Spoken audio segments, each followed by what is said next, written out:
সবাইকে জয় নিতাই, ভজ নিতাই গৌর রাধেশ্যাম, জপ হরে কৃষ্ণ হরে রাম। আজ আবার বেশ কিছুদিন বাদে নিয়ে চলে এসেছি প্রেমের ঠাকুর গৌরহরি। প্রথমেই বৈষ্ণব ভক্তবৃন্দ সবাইকার কাছে আমি ক্ষমা প্রার্থী। একটু শারীরিক অসুস্থতার জন্য বেশ কিছুদিন যাবৎ আপনাদের কাছে প্রেমের ঠাকুর গৌরহরির পাঠ নিয়ে আসতে পারিনি, কিন্তু আবারও গৌরহরির কৃপায় এবং আমাদের নিতাই চাঁদের কৃপায় এবং সর্বোপরি পরম করুণ শ্রী গুরুদেবের কৃপায় হাজির করেছি প্রেমের ঠাকুর গৌরহরির। আজ আমাদের পর্ব ৩৯। শুরু করছি পাঠ। সবাইকে জয় নিতাই, ভজ নিতাই গৌর রাধেশ্যাম, জপ হরে কৃষ্ণ হরে রাম। গৌরহরিকে দর্শন করে অদ্বৈত আর নিজেকে ঠিক রাখতে পারেন না, তথাপি কোনো ক্রমে স্থিরতা অবলম্বন করে বলেন, জ্ঞানই বড়, ভক্তি দুর্বলের ধর্ম।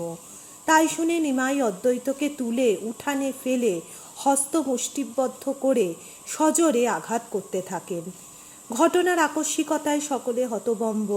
পতিপ্রাণা সীতাদেবী তখন নিমাই চাঁদের মহিমা বিস্তৃত হয়ে বারবার আঘাত করতে নিষেধ করেন।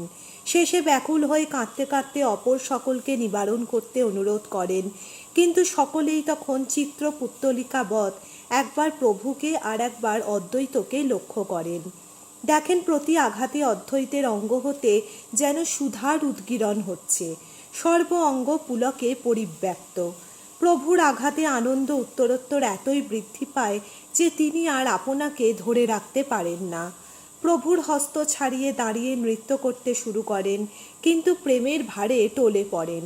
গৌরহরির মধ্যে তখন ভগবান ভাব অন্তর্হিত হয়েছে। তিনি ক্লান্ত হয়ে দুয়ারে বসে পড়েন। অদ্বৈতের মনোবাসনা পূরণ হয়েছে। প্রভু তাকে আপন হস্তে দণ্ড বিধান করেছেন। অদ্বৈত প্রভুর চরণতলে মস্তক ঘর্ষণ করতে থাকে। নিমাই চমকে ওঠেন। শ্রী বিষ্ণু স্মরণ করে করজোরে বলেন, কেন আমাকে অপরাধী করছেন? আমি আপনার সন্তান তুল্য।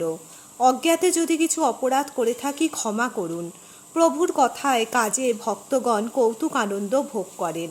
অদ্বৈত বলেন, এবার স্নান করে কিছু মুখে দেবে চলো।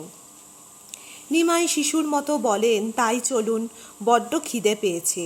সকলে স্নান করে এলে সীতাদেবী বড় যত্ন করে নিমাই ও নিতাইকে প্রসাদ ভোজন করান। ভক্তগণও প্রসাদ ভোজন করে পরমানন্দে। সারা নবদ্বীপ প্রেমবন্যায় ভাসছে। শুধু নবদ্বীপেই নয়, নবদ্বীপের বাইরেও স্থানে স্থানে এই প্রেম প্রকাশিত হতে থাকে। এ যে গৌরহরির প্রেম প্রকাশ লীলা।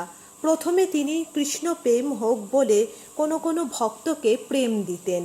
এখন আবার বিশিষ্ট ভক্তগণে প্রেম বিতরণের শক্তি সঞ্চারিত করলে তারাও বিবিধভাবে প্রেমধন বিতরণ করতে থাকে। এ প্রেম ব্রজমণ্ডলে কিশোরীর ভাণ্ডারের গুপ্তধন। মহাদাতা নিতাই গৌর আজ্ঞায় তাহাই সেধে যেচে তৃষিত জীবগণকে কলসে কলসে পান করান। প্রেমোন্মত্ত হয়ে তারা দেহ গেহ কামনা বাসনা এমনকি আপনাকেও বিস্তৃত হয়ে কেবলানন্দময় ব্রজরস ভোগ করে। নিতাই যারে দেখে বলে, যে দেখে নিত্যানন্দে সেই নিত্যানন্দের প্রেমে অধীর হয়। কুলবধূ রন্ধন করতে করতে হঠাৎ বংশীধ্বনি শ্রবণে যমুনা ভ্রমে দ্রুত গঙ্গার ঘাটে দৌড়ায়। শিশুরা খেলতে খেলতে হরি হরি বলে বাহু তুলে নৃত্য করে। পথে কেউ কাউকে দর্শনে হো হো করে হাসতে থাকে। কেউ এত কাঁদে যে কান্না আর থামে না। কারণ একটি, কি আনন্দে ভাসে আজ হৃদয়েরে। মহাকৃপালু গৌরহরি কেবল তখনই নয়, পরবর্তীকালের জীব যাতে সেই প্রেম লাভ করতে পারে তার ব্যবস্থাও করেছিলেন। শান্তিপুর থেকে নিমাই একাকী কাউকে কিছু না বলে গঙ্গা পার হয়ে চলেছেন। তার কাঁধে একটি বৈঠা। চলেছেন গৌরীদাস পণ্ডিতের কুটিরে। ইনি সংসার ত্যাগ করে নির্জন গঙ্গাতীরের কুটিরে ভগবত আরাধনায় কালাতিপাত করছেন। পণ্ডিত দেখেন একজন পরম রূপবান যুবক কি যেন কাঁধে নিয়ে তার কুটিরের দিকেই আসছেন। তার মধুর চলনভঙ্গি, সাবলীল ছন্দ, অনুপম রূপের ছটায় নয়ন ফেরানো যায় না। কে এই যুবক? গৌরহরি সম্মুখে এলে গৌরীদাস আপনার সাধন স্বচ্ছ নয়নে তাকে দর্শন করে। নিমাইচাঁদ বলেন, আমি নবদ্বীপের নিমাই পণ্ডিত। গৌরীদাস নিমাই পণ্ডিতের নাম শুনেছেন। প্রাণে জাগে, ইনি কি আমার আরাধ্য দেব? চোখে তিনি তাকে দেখেননি, তখনই ছিন্নমূল তরুণ ন্যায় তার চরণতলে লুটিয়ে পড়েন। নিমাই তাকে তুলে শান্ত করে বলেন, এই বৈঠাটি নাও, এই দিয়ে তুমি কলির জীবকে ভবনধি পার করিও। প্রকৃতপক্ষে গৌরহরি গৌরীদাসে যে প্রেম সঞ্চার করেন তাহা শিষ্য পরম্পরায় বহু কলিজীবকে ভবনধি পার করিয়েছে।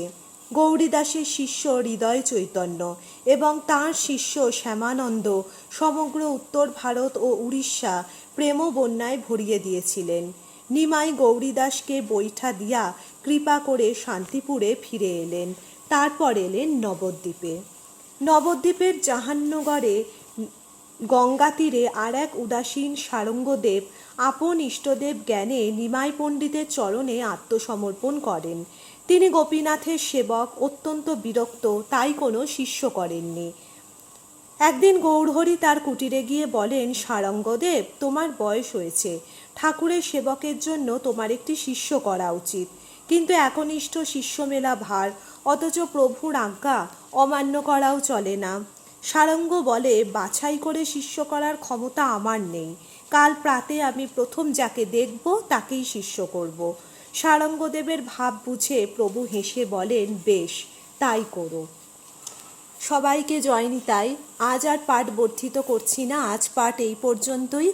আজ হলো আমাদের পর্ব 39 এবং পৃষ্ঠা 68 পর্যন্ত আজ আমরা পাঠ করলাম এবং আপনাদের কৃপায় খুব তাড়াতাড়ি আবার এর পরবর্তী পর্ব আপনাদের সামনে হাজির করব। যদি আজকে আমার পাঠে কোনো ভুল ত্রুটি হয়ে থাকে দয়া করে নিজ গুণে ক্ষমা করবেন। সবাইকে জয় নিতাই। জয় শ্রী গুরুদেবের জয়।